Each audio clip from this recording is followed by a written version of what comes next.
Yannick Eudes nous emmène à la découverte de la ville. Il est sommelier caviste ici depuis plus de 20 ans. Il a demandé à Olivier de la Rivière, historien malouin reconnu, de lui montrer Saint-Malo autrement. Yannick. Bonjour Olivier, je suis va super content de te voir. Eh ben, impeccable. Je voudrais que tu me fasses visiter un petit peu Saint-Malo. Allez, d'accord, bon, tu connais, mais quelques endroits insolites. Ah bah oui, oui. Je compte sur deux, trois toi. secrets. Ah bah voilà. On commence par les remparts. Ah bah avec On plaisir. commence par les remparts. Ah oui, Allez, c'est bien. parti. Dans ce sens-là. Les remparts protègent la vieille ville sur presque 2 km. Ils sont l'endroit le plus visité de Saint-Malo, car en se promenant dessus, on peut admirer la petite cité d'un côté et profiter d'une vue exceptionnelle sur la mer de l'autre. Les remparts font vraiment le tour. Ils ont été construits 12e et puis 15e et puis après Vauban. Donc Vauban, c'est fin 17, début 18. Voilà. Aujourd'hui, on se promène sur ces remparts impeccables. Ce sont des remparts défensifs. Oui. Il y avait 106 canons. Oui. Principalement pour se défendre des Anglais, nos ennemis héréditaires. Ils ont attaqué cette ville. Oui. Il y a un général anglais qui fait un jour je viens écraser ce nid de guêpes. Oui. Et il n'y est pas arrivé. Oui, Mais oui. 11 fois, ils ne sont pas arrivés.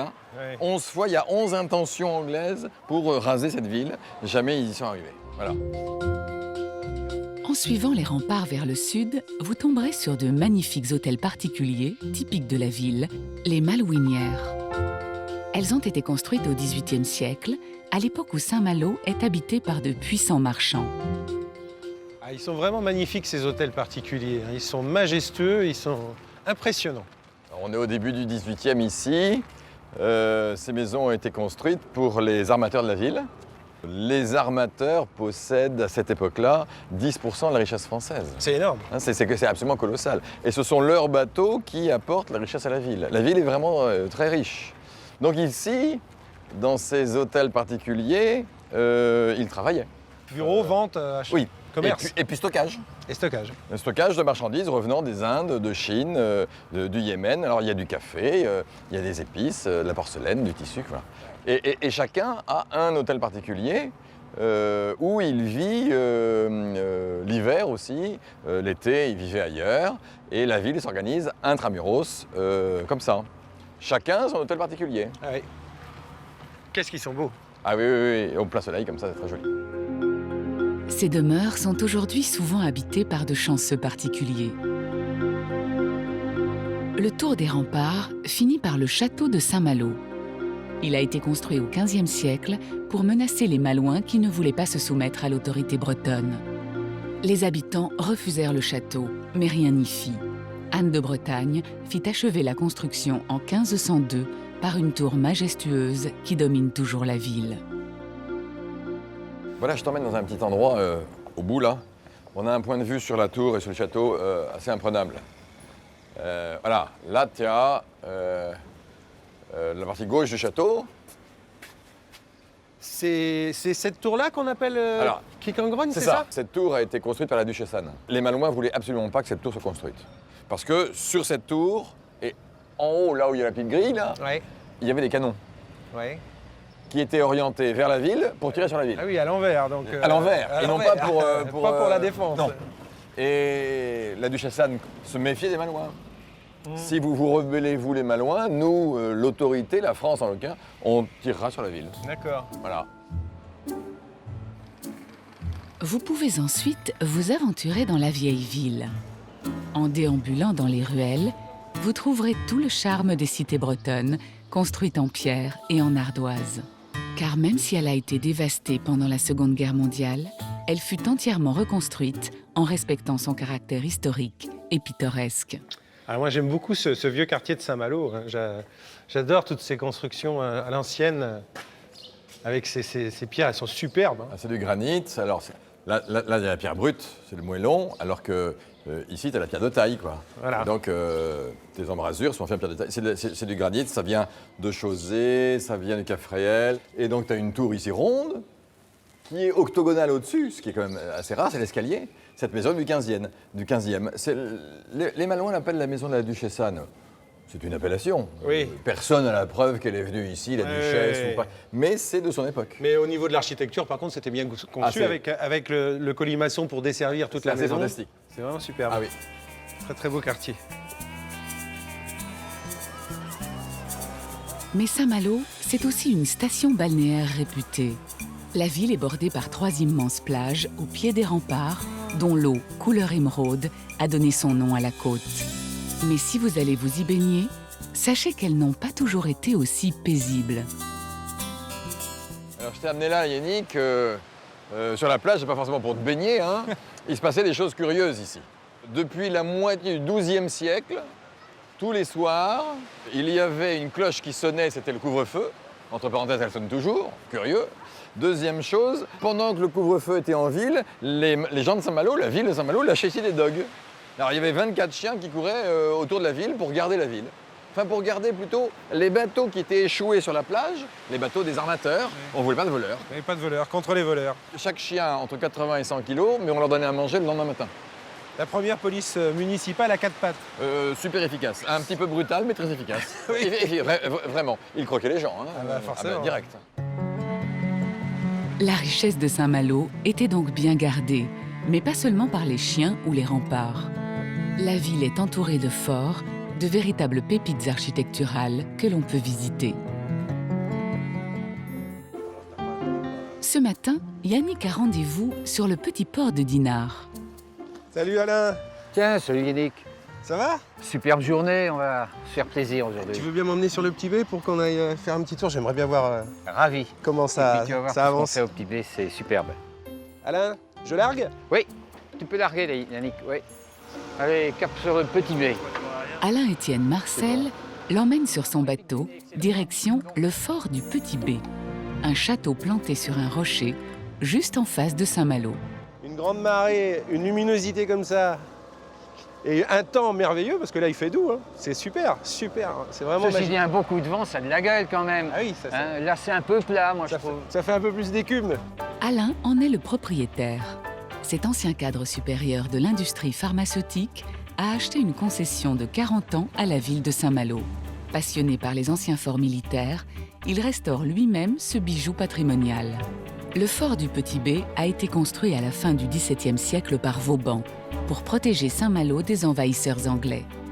Alors Vauban avait une connotation intéressante. Il avait dit les forts, il faut que ça soit impressionnant pour l'ennemi, mais agréable à l'œil des gens qui le regardent de la terre. Il avait su concilier les deux. Au cours du XVIIIe siècle, Saint-Malo a subi plus d'une quinzaine d'attaques des Anglais. Mais grâce au fort, la ville n'a jamais été prise. Son architecture exceptionnelle en fait un véritable poste avancé de défense. Dans la construction, pour que ça soit vraiment solide et indestructible, il y a une liaison parfaite entre rocher et maçonnerie. Et on voit même la manière dont le rocher, à certains endroits, a été découpé pour adapter la maçonnerie. Ah oui, oui. Voilà.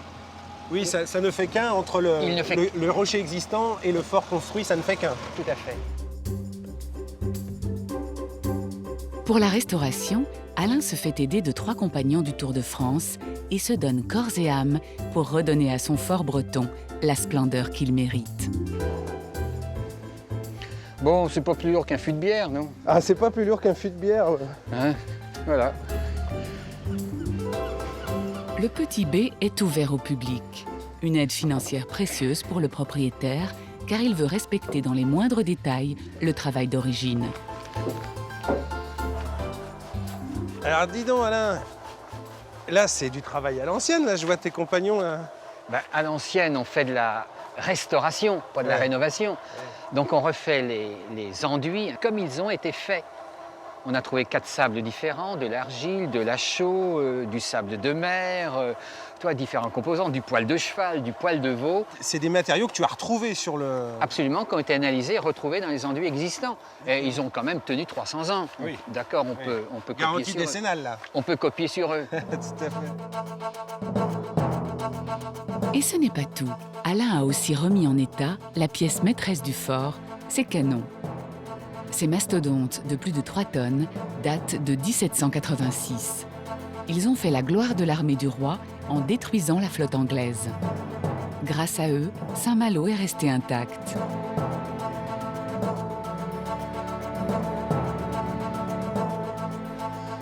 Tiens, viens, regarde, Yannick. Un regard sur Saint-Malo. Ah c'est superbe. De par les hommes qui sont chargés de veiller sur Saint-Malo, de le défendre, de le préserver. Regarde cette vue au travers de cette C'est meurtrière. incroyable, avec le clocher dans la brume de chaleur, c'est magnifique, magnifique. C'est une des vues que je préfère. Ouais, c'est agréable, c'est très agréable. Et puis, On a envie d'y vivre là. Hein. Chaque habitant de Saint-Malo est un marin dans l'âme. L'explorateur Jacques Cartier ou le corsaire Surcouf était malouin. La région vit toujours au rythme des marées, qui sont parmi les plus grandes des côtes françaises. Yannick veut donc nous faire découvrir la surprenante richesse marine de l'île-et-Vilaine. Il retrouve Gaël sur son bateau, à Cancale, à une quinzaine de kilomètres de Saint-Malo. Salut Gaël. Bonjour, Tu vas bien? et toi? Ce fervent défenseur des animaux a créé Al-Larc. Cette association fait découvrir les trésors insoupçonnés de la côte d'Émeraude. On a la chance ici d'avoir une colonie d'oiseaux assez importante au niveau des goélands et des cormorans. Et on se retrouve avec une île complètement investie par une population d'oiseaux assez hétéroclite. Mais Gaël veut montrer à Yannick un animal trop peu connu ici, le dauphin. Les baies de Cancale et du Mont-Saint-Michel sont les endroits en Europe où ils sont le plus nombreux grâce à la variété de la nourriture qu'ils y trouvent. Alors en fait, le simple fait qu'il y ait pas mal de poissons dans toute cette baie, ça donne l'occasion de les voir régulièrement en fait. La baie du Mont est un endroit très poissonneux et on a régulièrement donc, du coup, les dauphins qui viennent chasser ici sur les eaux de la baie du Mont. Essentiellement du mulet, de l'orphie, du maquereau et un peu de sèche. Voilà le gros du régime alimentaire du grand dauphin. L'équipage fonce maintenant au nord de la pointe pour tenter de les voir. Gaël organise des sorties presque tous les jours. Un moment inoubliable pour les chanceux qui les aperçoivent. Oh, je pense, regarde, là-bas, je crois que j'ai vu un aileron. Regarde à 11h là-bas. Ah oui, oui, oui, oui. Ah oui, oui, ça y est, je les vois.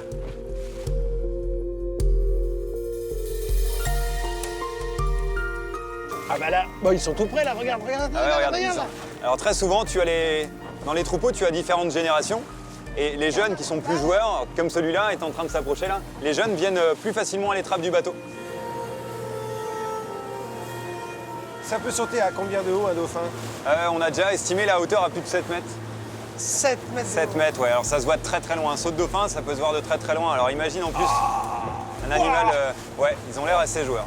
Un animal de 400 kg, quand ça retombe, bah, ça te fait une énorme gerbe d'eau qui se voit de très très loin. Eh bah oui. Seule une sortie sur 3 est couronnée de succès.